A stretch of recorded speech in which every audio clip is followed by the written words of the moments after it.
Investasi obligasi itu cocok untuk siapa ya? Nah, saya akan bahas di Mulai Investasi Obligasi Part 2. Saya Randy dari Aku Frugal. Di sini saya akan membahas tentang gaya hidup frugal atau sederhana dan juga literasi keuangan yang nggak diajarin di sekolah. Jangan lupa follow dulu. Kalau secara administrasinya, syarat untuk mulai berinvestasi di obligasi itu harus punya KTP dan juga rekening bank. Kalau kamu masih SMP, bukan berarti nggak bisa berinvestasi ya. Kamu bisa berinvestasi, tapi harus pinjam dari KTP orang tua.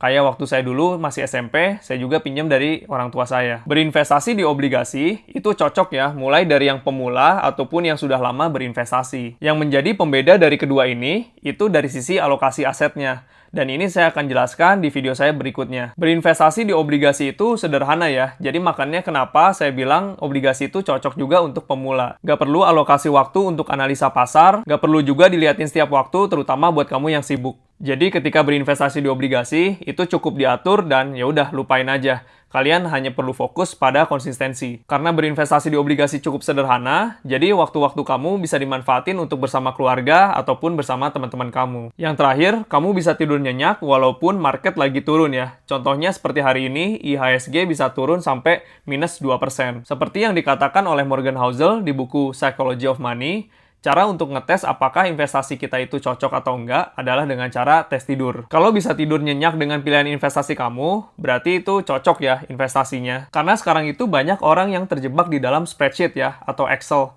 Jadi mereka merasa bahwa penurunan di 2% itu nggak signifikan kalau di Excel.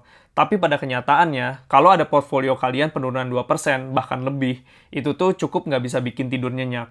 Itu tadi penjelasan saya tentang obligasi itu untuk siapa. Kalau kalian punya pertanyaan, jangan lupa tulis di komen dan follow juga ya, supaya nggak ketinggalan seri saya berikutnya yang membahas tentang obligasi.